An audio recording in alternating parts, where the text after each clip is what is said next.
नमस्कार दोस्तों, हाजिर हूँ एक नई अपडेट के साथ। आज बात करेंगे विद्यालयों की निपुणता की। आप देख रहे हैं यहाँ पर पत्र को महानिदेशक स्कूल शिक्षा एवं राज्य परियोजना निदेशक कार्यालय द्वारा पत्र जारी किया गया है। इसमें विषय के रूप में लिखा भी गया है निपुण भारत मिशन के अंतर्गत एआरपी द्वारा चयनित विद्यालय। आप एक एक शब्द को ध्यान से सुनिएगा कि कैसे आपका विद्यालय जो है निपुण घोषित होगा। वो सारी प्रक्रिया आज इस पत्र के माध्यम से बताई गई है। इसमें लिखा गया है एआरपी द्वारा चयनित विद्यालय एवं शिक्षक संकुल विद्यालयों की कक्षा 1 से 3 में अध्ययनरत विद्यार्थियों के आकलन उपरांत निपुण विद्यालय घोषित करने के संबंध में। यहाँ पर क्या कहा गया है कि एआरपी द्वारा चयनित विद्यालय एवं शिक्षक संकुल विद्यालय, यहाँ पर जो है दोनों ही विद्यालयों का जिक्र किया गया है। और इन दोनों के विद्यालय के बाद में जो है पहले पैराग्राफ में आप लोग देख सकते हैं, यहाँ पर लिखा गया है कि निपुण भारत मिशन के प्रभावी क्रियान्वयन हेतु शासनादेश संख्या इतने में दिनांक 27 जून 2022 निर्गत किए गए हैं। मतलब कुछ पत्र पूर्व में भी जारी किए गए हैं जिनके पत्रांक संख्या यहाँ पर जो है उल्लिखित किए गए हैं, जिसके अंतर्गत विभिन्न गतिविधियां संचालित की जा रही हैं। बिल्कुल सही बात है, हमारे विद्यालय में जो निपुण लक्ष्य की प्राप्ति हेतु तमाम गतिविधियां संचालित की जा रही हैं। शिक्षक द्वारा कक्षा में बच्चों एवं शिक्षक द्वारा काफ़ी गतिविधियों का जो है संचालन किया जा रहा है, जिससे कि जल्द से जल्द हमारा विद्यालय जो है निपुण लक्ष्य की ओर प्राप्ति कर सके। यहाँ पर वही चीज़ बताई गई है कि इस हेतु मेजरेबल गोल्स, जो निपुण लक्ष्य वाले जो निर्धारित लक्ष्य हैं उनके लिए भी यहाँ बताया गया है, निर्धारित कर दिए गए हैं तथा वर्ष 2025-26 तक निपुण लक्ष्य प्राप्त किए जाने का महत्वाकांक्षी लक्ष्य निर्धारित किया गया है। यहाँ पर जो लक्ष्य निर्धारित किए गए हैं निपुण लक्ष्य, वो हर विद्यालय को वर्ष 2025-26 मतलब सत्र रहेगा आपका 25-26, तब तक पूरा प्रदेश जो है निपुण विद्यालय घोषित हो जाए, ऐसा यहाँ पर जो है मान करके सारा जो है कार्यक्रम चलाया जा रहा है। इसके बाद में राज्य परियोजना कार्यालय के पत्रांक संख्या इतने में 9 मई 2023 द्वारा शिक्षक संकुल के विद्यालयों को दिसंबर 2023 तक। अब यहाँ पर क्या चीज़ है कि यहाँ एक तरफ तो चल रहा है कि साधारण जो विद्यालय हैं सभी विद्यालयों को लेकर काम किया जा रहा है, लेकिन यहाँ पर हमारे यहाँ जो शिक्षक संकुल जो बनाए गए हैं हर न्याय पंचायत बार 4 या 5 हर न्याय पंचायत में रहते हैं, तो उनके विद्यालयों को सबसे पहले यहाँ पर निपुण करने की घोषणा की गई है कि उनके पहले निपुण होना चाहिए। तो यहाँ पर उन्हीं का बारे में जिक्र किया जा रहा है कि शिक्षक संकुल के विद्यालय को दिसंबर 2023 तक, मतलब कि नवंबर चल रहा है, 1 महीना उनको और दिया गया है कि आपके विद्यालय जो है वो सबसे पहले होने चाहिए। दिसंबर 2023 तक आपका विद्यालय निपुण विद्यालय घोषित हो जाना चाहिए। तो इसके बारे में निर्देश जो है दे दिए गए थे पूर्व में ही 9 मई 2023 के पत्र में। उसके बाद में क्या हुआ, अग्रतर राज्य परियोजना कार्यालय के पत्रांक संख्या इतने में 28 अक्टूबर 2023 के माध्यम से, मतलब एक पत्र फिर और जारी किया गया जिसकी तिथि थी 28 अक्टूबर 2023।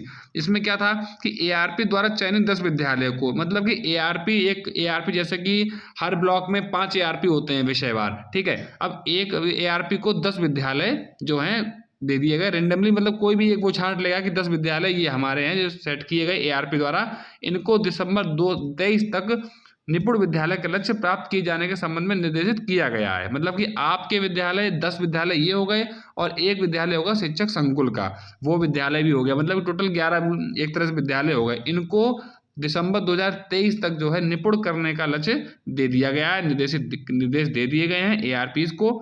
इसके बाद में लोग देख सकते हैं जो प्रक्रिया रहेगी उस पर भी बात कर ली जाए। तत्क्रम में प्राचार्य डाइट के नेतृत्व में डीएलएड प्रशिक्षुओं के माध्यम से एआरपी द्वारा चयनित 10 विद्यालय, बिल्कुल भ्रमित मत होइएगा, बिल्कुल ध्यान से सुनिएगा, मैं आपको स्पष्ट रूप से यहाँ चीज़ें बताऊंगा कि डाइट प्राचार्य के माध्यम से जो है उनका नेतृत्व प्राप्त होगा। निर्देश जाएंगे, सबसे पहले जाएगा डीएलएड प्रशिक्षुओं को कि आपको जो है जाना है।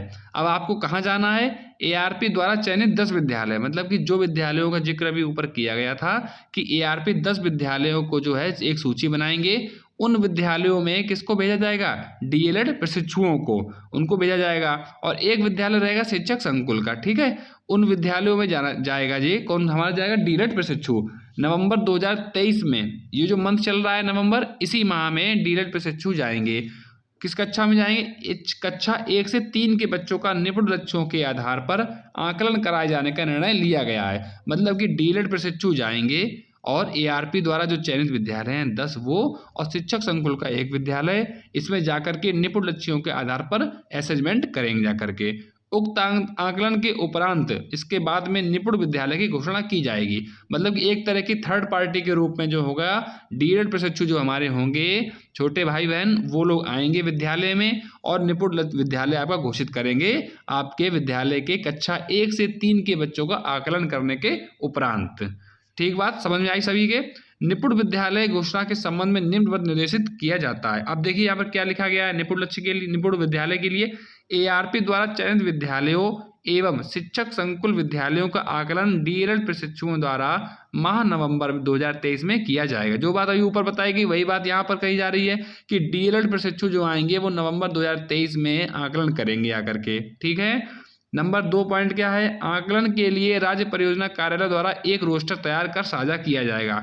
इसका मतलब है कि राज्य परियोजना कार्यालय मतलब लखनऊ द्वारा एक रोस्टर तैयार किया जाएगा जो कि ऊपर से आएगा। रोस्टर द्वारा डीएलएड प्रशिक्षु जो होंगे वो सभी लोग विद्यालय आवंटित कर दिए जाएंगे। अच्छा, किस डीएलएड प्रशिक्षु को किस विद्यालय में जाना है इसका रोस्टर ऊपर से आएगा, शासन स्तर से आएगा। उसके बाद में आकलन वाले दिन प्रशिक्षु आवंटित विद्यालयों का भ्रमण करेंगे। उसमें जो रोस्टर आएगा उसमें तिथि वार और दिन वार सब कुछ लिखा रहेगा कि किस दिन किस जो है डीएलएड प्रशिक्षु को किस विद्यालय में जाना है, उसमें वो भ्रमण करेंगे उसी दिन। उसके बाद में रोस्टर इस प्रकार से तैयार किया जाएगा कि जनपद के समस्त एआरपी द्वारा चयनित विद्यालय एवं शिक्षक संकुल विद्यालयों का आकलन समयांतर्गत माह नवंबर 2023 में ही पूर्ण हो जाए।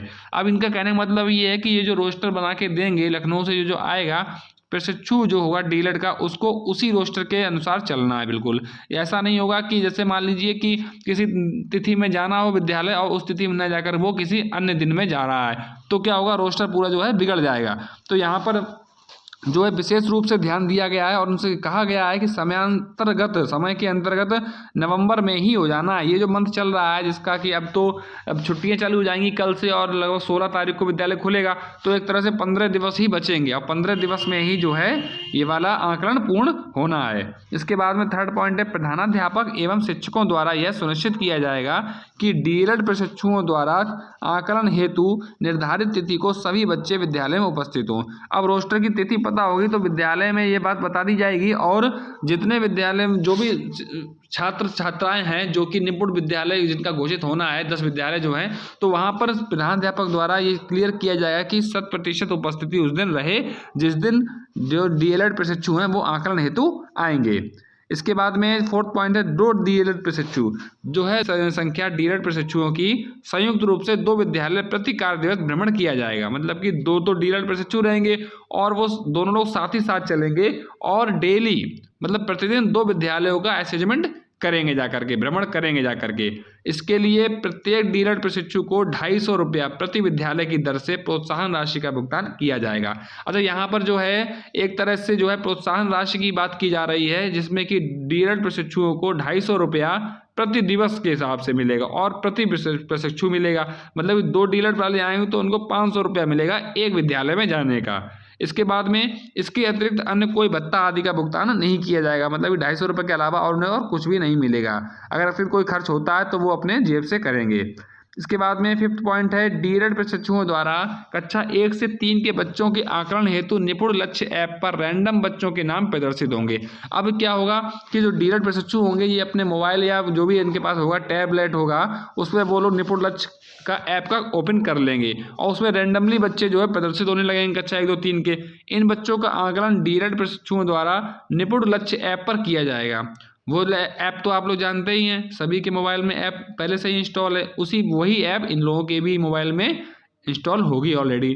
प्रत्येक प्रशिक्षु द्वारा एक विद्यालय के 36 बच्चों मतलब कि प्रत्येक कक्षा से 12 बच्चे, अब 3 कक्षाएं रहेंगी 1, 2, 3 तो 12, 12, 12 3 अगर तीनों कक्षाओं से ले लेंगे तो 36 बच्चे हो जाएंगे। इनका निपुण लक्ष्य ऐप पर आकलन किया जाएगा। अब क्या है, विद्यालय में नामांकित बच्चों की संख्या 36 अथवा इससे कम होने की दशा में समस्त बच्चों का आकलन किया जाएगा। अब ऐसा भी होता है कहीं कहीं पर वो संख्या नहीं हो पा रही है, इन्होंने तो बता दिया मतलब 12 बच्चे होंगे एक क्लास में, अब कहीं कहीं कम होते हैं, किसी में 6 है, किसी में 8 है, किसी में 10 है, ये भी हो जाता है। तो इनके लिए ऐसा क्या किया जिनके यहाँ संख्या कम हो 36 से तो उनमें सभी बच्चों का आकलन कर दिया जाए, जितना भी अधिकतम हो जाए सभी का कर लिया जाए। ठीक है। इसके बाद में 6 पॉइंट आएगा, डीएलएड प्रशिक्षुओं द्वारा स्वयं के स्मार्टफोन और टैबलेट के माध्यम से नामांकित बच्चों का आकलन किया जाएगा। यहाँ पर एक चीज़ इन्होंने क्लियर कर दी है कि किसी भी प्रशिक्षु को जो है शासन की तरफ से कोई भी टैबलेट या स्मार्टफोन दे नहीं है। जो भी प्रशिक्षु आएंगे वो अपने स्वयं के स्मार्टफोन और टैबलेट लेकर के आएंगे घर से, और उसी पर जो है ये वाला जो निपुण लक्ष्य ऐप है वो इंस्टॉल करेंगे और उसी से आकलन भी करेंगे। इस बात का विशेष ध्यान रखा जाए कि शिक्षक तथा डीएलएड प्रशिक्षुओं द्वारा बच्चों को सही उत्तर के संबंध में किसी प्रकार की मदद ना की जाए। ये तो बिल्कुल सही बात कही गई है। अगर आपका विद्यालय निपुण लक्ष्य की प्राप्ति हेतु अग्रसर है और निपुण विद्यालय घोषित होने वाला है तो किसी प्रकार का जो है नकल वाली व्यवस्था नहीं होनी चाहिए, किसी प्रकार की कोई मदद नहीं होनी चाहिए बच्चों की। जो बच्चों के मन में आए वो उनको बताने दिया जाए, चाहे वो डीएलएड प्रशिक्षु हो चाहे विद्यालय का स्टाफ हो, उन्हें किसी प्रकार की कोई मदद ना की जाए। 7 पॉइंट में कहा गया है कि डीएलएड प्रशिक्षुओं द्वारा किए जाने वाले आकलन की गुणवत्ता सुनिश्चित करने हेतु निपुण लक्ष्य ऐप में जियो फेंसिंग की गई है। ठीक है, जो ऐप रहेगी जियो फेंसिंग की गई है, इससे जो है गुणवत्ता बनी रहेगी बराबर। इसके अतिरिक्त आकलन तिथि को विद्यालय में फ्लाइंग स्क्वाड भेजे जाएंगे। अच्छा, मतलब कि जिस दिन आकलन करेगा जो डीएलएड प्रशिक्षु रहेगा वो विद्यालय आएगा उस दिन सचल दल की व्यवस्था भी की जाएगी जो है विभाग की तरफ से, कि औचक निरीक्षण टाइप से आ सकता है कोई भी कि कैसे क्या डीएलएड प्रशिक्षु द्वारा आकलन किया जा रहा है, कहीं किसी प्रकार कोई मदद तो नहीं की जा रही है बच्चों की, ये सब की जो है जांच भी चलेगी साथ में। तथा विद्या समीक्षा केंद्र के माध्यम से वीडियो कॉल भी की जाएगी। विद्या समीक्षा केंद्र इस समय जो है शासन स्तर पर कार्य कर रहा है। ये अलग अलग जो है रैंडमली विद्यालयों में कॉल करते हैं, वीडियो कॉल या वॉइस कॉल, जिसके माध्यम से वो विद्यालय की पूरी पृष्ठभूमि के बारे में जानने का प्रयास करते हैं और किसी भी शिक्षक के पास कॉल आ सकती है तो उनका भी उन दिनों में कार्य रहेगा। विद्यालय विद्या समीक्षा केंद्र की भी वीडियो कॉल आ सकती है और वो आपसे वो कह सकते हैं कि दिखाइए किस प्रकार से आकलन चल रहा है। 8 पॉइंट में आकलन के समय उत्तरों को दर्ज करने के पश्चात निपुण लक्ष्य ऐप पर स्वतः ही बच्चों के परिणाम आ जाएंगे। यहाँ पर बताया जा रहा है कि जब आकलन करेगा डीएलएड प्रशिक्षु तो जैसे ही निपुण लक्ष्य ऐप पर उत्तर जाएंगे वो स्वतः ही बच्चों के जो परिणाम भी घोषित कर देगा तथा यह ज्ञात हो जाएगा कि विद्यालय के कितने बच्चे निपुण हैं। जैसे बच्चा कोई पढ़ रहा है, उसने सही पढ़ लिया, जैसे ही उसने सबमिट बटन दबाएगा तुरंत बच्चे का जो है पास फेल का रिजल्ट उसमें आ जाएगा और पता चल जाएगा कि बच्चे निपुण हैं या नहीं हैं। प्रत्येक विद्यालय के प्रत्येक कक्षा के रैंडम रूप से चयनित 12 बच्चों के आकलन में से प्रत्येक 9 बच्चे निपुण आने पर विद्यालय को निपुण घोषित किया जाएगा। मतलब यहाँ पर कहने का इनका ये है कि प्रत्येक विद्यालय के प्रत्येक कक्षा के रैंडम रूप से चयनित 12 बच्चे, मतलब कि रैंडमली आपने किसी भी एक क्लास के 12 बच्चे उठा लिए कि आपका आकलन किया जाएगा और इनमें से न्यूनतम 9 बच्चे भी अगर निपुण लक्ष्य की प्राप्ति कर रहे हैं, अच्छे से पढ़ ले रहे हैं, अच्छे से सवालों का जवाब दे पा रहे हैं तो वो विद्यालय निपुण घोषित कर दिया जाएगा।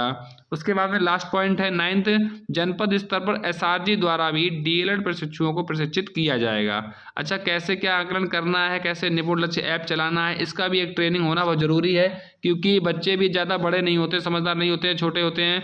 जो प्रशिक्षु होते हैं डीएलएड वो नए नए डीएलएड कर रहे होते हैं, उनको ज़्यादा जानकारी नहीं है इन ऐप्स के बारे में कैसे क्या ये वर्क करता है। तो इसके लिए एसआरजी महोदय जो रहते हैं, हर जनपद में 2 या 3 एसआरजी होते हैं, उनके द्वारा डीएलएड प्रशिक्षुओं को ट्रेन भी किया जाएगा तथा समय समय पर अपेक्षित सहयोग प्रदान किया जाएगा। अब ऐसा है मतलब कोई किसी विद्यालय में कोई डीएलएड प्रशिक्षु गया, वहाँ पर वो ऐप काम नहीं कर रहा है या उसको कुछ ऐप में समझ नहीं आ रहा है तो वो जो है कॉल करके भी एसआरजी महोदय से अपना जो है सहयोग प्राप्त कर सकता है और सहयोग वहाँ से अपेक्षित भी रहेगा।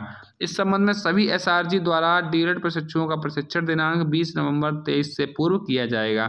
जो भी ट्रेनिंग का कार्य होगा वो एसआरजी महोदय द्वारा 20 नवंबर से पहले ट्रेंड कर दिया जाएगा सभी बच्चों को कि कैसे उनको आकलन करना है। आइए बात करते हैं निपुण सम्मान दिवस की। इसमें क्लियर किया गया कि जो विद्यालय निपुण हो जाएंगे उनके बारे में यहाँ बात की गई है कि डीएलएड प्रशिक्षुओं द्वारा आकलन के बाद निपुण सम्मान दिवस, मतलब एक दिवस का आयोजन होगा जिसका नाम होगा निपुण सम्मान दिवस, माह दिसंबर 2023 में आयोजित किया जाएगा। ये जो निपुण सम्मान दिवस होगा ये हर जनपद में पूरे उत्तर प्रदेश में जो है मनाया जाएगा।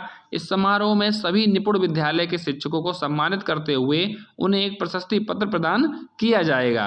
अच्छा, जो विद्यालय निपुण हो जाएंगे, अब उनके विद्यालय के स्टाफ ने काफ़ी मेहनत किया होगा, जो बच्चों को निपुण घोषित करा लिया, विद्यालय अपना निपुण बना लिया, तो उन शिक्षकों का सम्मान तो बिल्कुल सही बात है, होना भी चाहिए कि काफ़ी मेहनत से उन्होंने कार्य किया है, उनको सम्मान जो है मिलना भी चाहिए। तो उनके लिए प्रशस्ति पत्र प्रदान किया जाएगा और सम्मानित भी किया जाएगा। निपुण भारत विद्यालय की घोषणा। इसके बारे में लिखा गया है कि कक्षा 1 से 3 के बच्चों के हिंदी व गणित विषयों के निपुण लक्ष्यों को हासिल करने वाले विद्यालय निपुण विद्यालय कहलाएंगे। ठीक है, ये एक तरह की परिभाषा हो गई कि कौन से विद्यालय निपुण विद्यालय कहलाएंगे। निपुण विद्यालयों के शिक्षकों को विकास खंड एवं जनपद स्तर पर सम्मानित किया जाएगा। ये बहुत अच्छी चीज़ है, बहुत अच्छा जो है कार्य है, पहल है, जिसमें शिक्षकों का भी सम्मान होना चाहिए क्योंकि वो भी काफ़ी मेहनत करते हैं।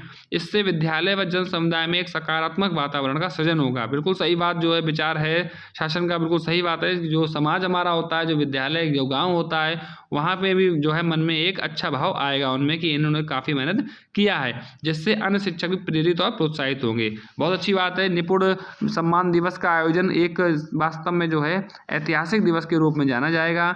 इसके बाद में उपर्युक्त अपने जनपद के ARP द्वारा चयनित 10 विद्यालयों एवं शिक्षक संकुल विद्यालयों में अध्ययनरत समस्त बच्चों को निपुण बनाने की दिशा में योजनाबद्ध रूप से कार्रवाई करना सुनिश्चित करें। ये जो पत्र है, ये लास्ट पैराग्राफ है, वो केवल जो है जिला बेसिक शिक्षा अधिकारी के लिए बताया गया है कि आपके जो भी ARP द्वारा चयनित 10 स्कूल और शिक्षक संकुल का स्कूल है, उसको कैसे निपुण लक्ष्य बनाया जाए, योजनाबद्ध तरीके से कार्रवाई करें, जिससे कि निपुण भारत मिशन के निर्धारित लक्ष्यों को समयबद्ध रूप से प्राप्त किया जा सके। निपुण भारत मिशन एक बहुत बड़ा जो कार्यक्रम है, पूरे देश में चल रहा है, उस पर कार्य कैसे किया जाए ये यहाँ पर इस पत्र के माध्यम से बताया गया है।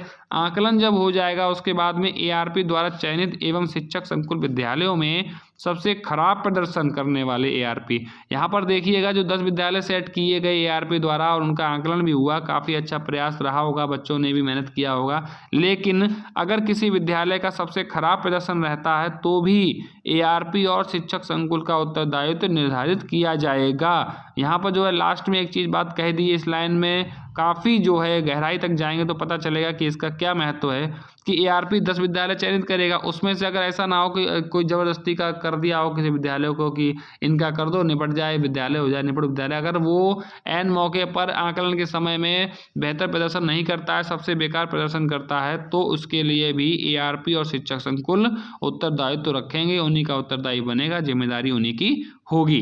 ये बात लास्ट लाइन में कह दी गई है। तो कुल मिला के पूरा पत्र यहाँ पर खत्म हो जाता है, लेकिन एक बात समझ में आ रही है कि निपुण भारत मिशन के अंतर्गत जो निपुण विद्यालय घोषित होंगे उनके संबंध में ये पत्र जारी किया गया है महानिदेशक महोदय द्वारा।